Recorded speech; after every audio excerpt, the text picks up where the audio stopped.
everyone, welcome back to my channel. Welcome back to another video. I am sorry I didn't upload last week. I was in the middle of a bit of a crisis, I think. I'm not sure crisis is the right word, but my head was a bit blur and I just needed a bit of a break, so that's what I did. What do you want? Car going very slowly past my house always makes me a bit suspicious. I hope you're all okay. Hello if you are new here. If you haven't already, do make sure that you pause this video and that you hit the subscribe button with the notifications on so that you're aware every time I upload a video. And if you haven't already, also stop right here and head over to my Instagram. It's at amber.itso and hit the follow button on there. I hope you're all doing really, really well. I think that's about the third time I've said that. So, fourth time, hope you're all doing well. Today, I thought I would come on here as the last time I uploaded. I'm pretty sure I went through with you like what our plans were, and I told you that we had picked our next IVF clinic. Not that we go through loads of them, we've been with one previously, however we have decided for IVF cycle 3 we are going to be going abroad. So this is going to be my third egg collection, it's going to be our third fresh cycle, and hopefully our last, she says, fingers crossed. So yeah, the last time I came on and spoke to you, we had just decided that we were going to go to Greece. So our options were that we were going to be going to Instituto Bernabeu in Spain, specifically in Alicante, or we were going to be going to ARC in Greece. So I asked you on Instagram what video you wanted to see today, and the most popular answer by a long shot was why we picked Greece over Spain. So we'll kind of go back to the beginning of the consultation phase. We had two consultations with clinics abroad. We had a consultation with ARC, we had a consultation with Instituto Bernabeu. The first consultation we had was with ARC, so that was on the Monday evening. And when we spoke to the doctor, his name is Dr. George, he was really, really lovely. I really liked him from the offset. I think just personality-wise, I just really, really liked him. But Marco and I were talking to him and he asked us so many questions, it was ridiculous. Like, I have never been asked that many questions in my life. I felt a little bit like I was being interrogated about my entire gynecological history, which, to be honest, isn't a bad thing at all. Like, I make it sound like it's a bad thing. It really wasn't a bad thing. And I would much rather somebody say, right, this is what we're going to do going forward, based on our entire history rather than just a few little facts like I found in England they tended to do. Anyway, so we were having this conversation and then the conversation switched to Marco, and we spent an awful lot of time talking about Marco, who, for those of you that are new here, presuming there's anybody new here, who do I think I am, is my husband. So my husband was diagnosed with low morphology, but nobody's ever really wanted to look into that. So while we were talking, Dr. George was talking about our embryo quality, and he was talking about Marco's sperm, and I'm pretty sure that when it comes to embryos, the first 3 days are very much the egg, and as of like day 3, the sperm kind of takes over. I think. I might be wrong, but I'm fairly confident that that's the case. And again, if you are new here, our history has been very poor in terms of embryo quality. So we've had 17 eggs collected over 2 egg collections, and we have only ever had 1 embryo make it to day 5, and the one that did make it to day 5 was shocking.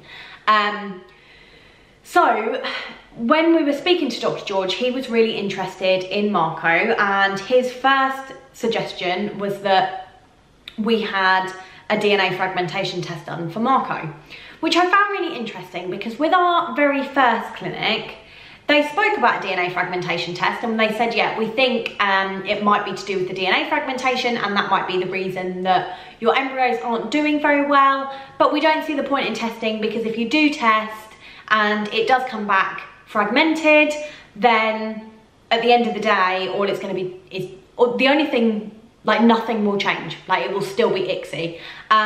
So again, ICSI, if you don't know, ICSI is a kind of version of IVF, so it's an add-on. So you have IVF, but rather than just picking out any piece of sperm picking out any sperm and fertilizing it with the eggs, they will use like a microscope and pick out the best sperm. So that's kind of what we had been told previously, and no clinic in England really seemed that bothered about us getting it done. And granted, no, if there is a high fragmentation, there isn't a huge amount that we can do. We can Potentially, if it's high, have the sperm surgically removed, which means that it will be less fragmented.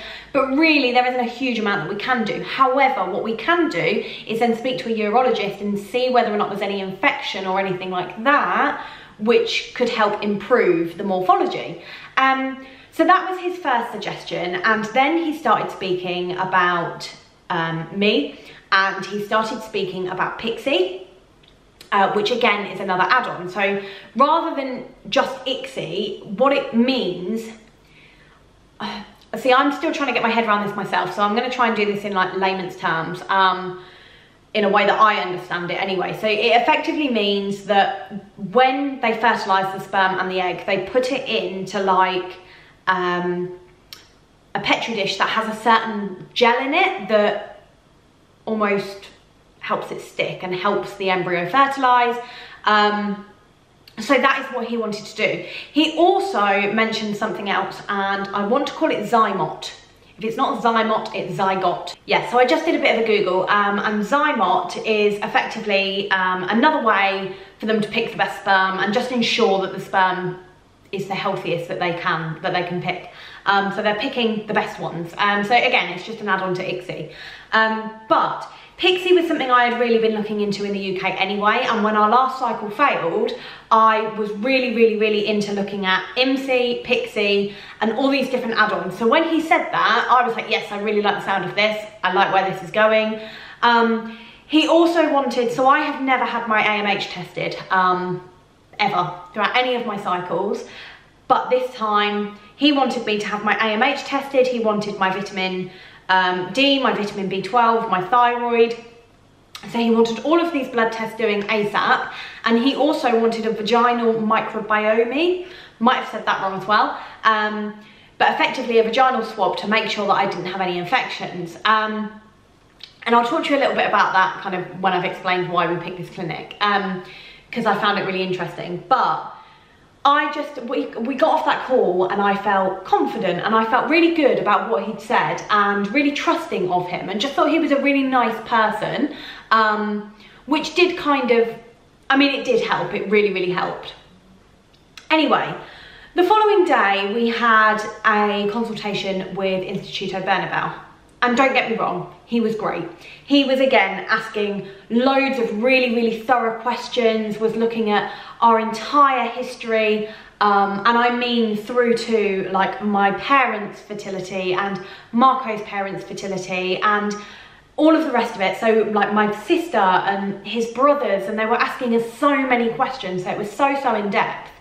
And again, he wanted a DNA fragmentation test, he wanted similar blood tests, so it was all more of the same, if you like. However, when it got onto the actual protocol, it was a bit different. So the way that ARC want to do it in Greece is he wants to start me off on a higher dose of, I can't even remember what, I think it's Menopur. Either Menopur or Gonal-F, I can't remember.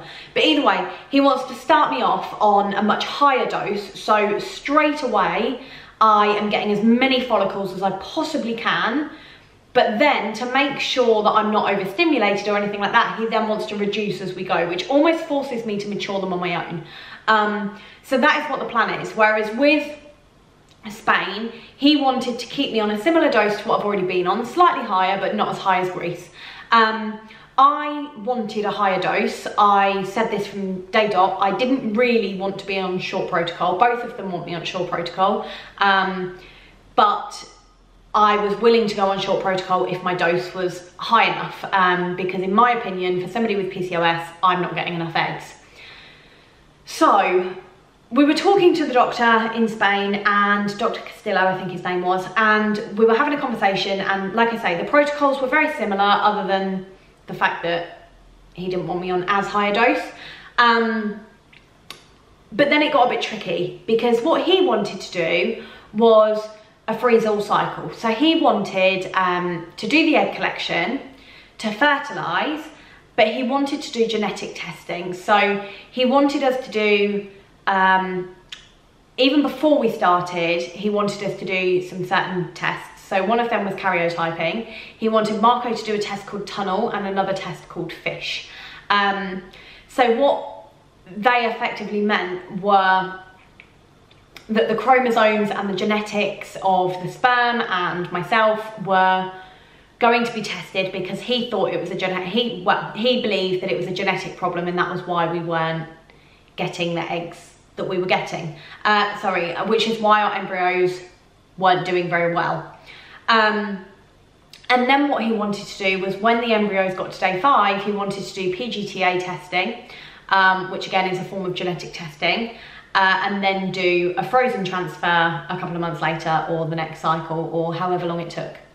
And to be honest, I got off that call and I cried, and I could not stop crying. And it wasn't because I didn't agree with what he was saying, or it wasn't because I didn't think that they were the right clinic for us or anything like this. At this point, we both were so split down the middle, because we were like, right, okay, what if we go ahead with ARC in Greece and it doesn't work, and then he says, right, actually, I think you need to do all this genetic testing. Have we wasted around? But then at the same time, we were like, okay, what if we pay a fortune for all of this genetic testing and everything comes back normal? And we could have perhaps gone with Greece and it worked. And then there was that other thing inside my head, and because he was on about the genes and he was saying about how he thinks it's quite likely that there's potentially genetic problems with the sperm and things like this, my head started going down the donor treatment route, and I wasn't ready for that conversation in any way, shape or form. And to be honest, I don't feel like I was ready for the conversation about genetics, full stop. Like, I don't think of course it had crossed my mind that that was potentially an issue, but I didn't think we were anywhere near that point yet, especially at 26 years old. So I didn't feel I was anywhere near ready for that kind of conversation. And neither did Marco, to be honest. We were both in that frame of mind. But obviously then we started toying with it, and I, at that point, emailed Dr. George from ARC and said, look, we've had another consultation. This is what has been said. I'm a bit concerned about all the talk of genetic testing, etc, etc, etc. What are your thoughts? And he emailed me back, and he said that with the genetic testing, in order to do the PGTA testing, you need embryos that get to day 5. And if we aren't getting embryos to day 5, then there's not going to be any embryo to test in the first place. He wants to focus on getting the embryos to day 5, seeing whether or not we can do that, and then if we can do that and that protocol helps to get us there and it's still not working, then maybe look into it. But he doesn't think that we need to look into genes just yet. I also then went on the HFEA website, and so the HFEA website, the HFEA are the effectively governing body for IVF and fertility clinics in the UK. And they have like a whole traffic light system on these add-ons, and add-ons such as PGTA. And PGTA on their traffic light system is red, which means that they say that there is little to no evidence that it is effective. And that kind of made my mind up. And I know that that's quite controversial, I think, and some people swear by it, some people think it's really important, other people not so much. But when I was talking to people, realistically, when you take the cells away from the embryo, you can potentially do a bit more damage than you can good. And I just didn't feel ready. In all honesty, like, I think the more we spoke about it, the more we were like, I just don't feel ready. And then we thought about it and we thought, well, hold on a minute. The clinic in Spain have told us what they think we should be doing, and we've emailed the doctor in Greece and said, what do you think? And so straight away we were like, I think our trust is in him. I think we really felt like we had that rapport with him, and like we really trusted him with everything that he said. So to be honest, that was our deciding factor. The factor was we trust him enough to ask him for a second opinion on what another doctor has said, rather than saying to the doctor in Spain, well, hold on a minute, the doctor in Greece has said this to us, so why has he said this and you're saying this? So that for us was the complete deciding factor. And to be honest, I was really shocked that we went with Greece. When we booked the consultations, we both thought we were going to end up going to Spain. For a multitude of reasons. I think the thing with ARC, it seems to be becoming a lot more popular. I seem to be hearing an awful lot of people on Instagram saying that they're going there, and it made me wonder whether or not it was as personalised as everybody says. And I don't know, that kind of put me off a little bit. Don't really know why, but it put me off a little bit. It's the need to be different, you know. I'm joking. But also, when it came to location, because I'm going to be out there for, you know, maybe 2 weeks, for me, I would have much rather gone to Alicante and been by the beach than a capital city in Athens. I would, you know, if I'm having a day where I'm feeling particularly bloated or anything like that, I'd have much rather gone to the beach and been able to just chill out. Whereas in Athens, I suppose you're walking around a lot. But there's easy links to everywhere and all the rest of it, and we'll figure all that out when we come to it. You know, I think I'm probably going to have to work over there anyway and take my laptop and do some work over there, so it's not going to be the end of the world. But location for us was a big thing, and we really thought that we would pick Alicante if we were torn between the two clinics, like really torn between the two clinics. Destination was going to be the deciding factor. When push came to shove, the deciding factor had nothing to do with the location. But we made that decision, and we are happy with our decision. We do think we've made the right choice. I'm feeling very confident in them. I like the protocol. I like the fact that they want to do a fresh transfer. I like the fact that his focus is on getting my embryos to day 5. I have said from the very, very, very beginning that all I want out of this cycle, I mean, is obviously a baby, but if it doesn't work, and in my head, I think in my head, I've always been that cycle 3 is not going to be the cycle. Cycle 3 is going to be the cycle where we get all the frozen embryos. And maybe that's just because we've had such a poor track history. And that obviously, like I say, we've only ever had one very poor quality embryo to transfer. That for me, I'm kind of like, it would be a miracle for everything to switch on its head and suddenly work. So I don't want to say I prepare myself for the worst. In some ways I do, because then I think everything else is a bonus, but I'm trying to keep a really positive head, and I feel like I am really positive about this cycle, but at the same time I'm trying to be really realistic, and I'm trying to manage those expectations so that I'm not absolutely devastated if it doesn't work. Of course I will be, but our goal has always been to get frozen embryos, and I think that for me is the next step. Like, I see IVF in baby steps, and the first cycle was very much a trial run. The second cycle, I think, based on the clinic and the way that they did it, I think the second cycle was just kind of tweaking it slightly, whereas now I think we need to go full throttle and kind of throw things on its head, which we are doing. But like I say, my next step is to get them in the freezer and just to have those embryos there if we need them, so that we don't have to keep doing fresh cycles over and over and over again. So that was our deciding factor. That is what got us there, and I am really confident in my decision. I'm really happy that we've chosen to go to Greece, and I think it'll be great. I really do. I think it'll be lovely, and I'm hoping the weather is going to be absolutely glorious when we go. It'll be September, so it won't be too hot, it won't be cold, it'll be that nice perfect temperature, so that is good. That's really, really exciting. So yeah, we've booked Marco's DNA fragmentation test now. We're doing that with a company called Fertility Solutions. So we go in the middle of June to get that done. I did my AMH blood test. So I ordered them from, I think they're called Medichecks, and it comes to your address and you do the little finger pricks. I absolutely butchered my fingers in the process, butchered them. It took 5 fingers for me to get 2 little vials of blood about this big. I think I was quite dehydrated, but you have to almost like prick your finger and then like massage the blood out into the tubes, and it was horrific, but I'm a big baby. It's really not that horrific at all. I'm definitely dramatising, but I did butcher my fingers. There was a lot of blood. But yeah, so my AMH came back fine. My AMH came back as 28, so it's higher than average, which is to be expected with PCOS.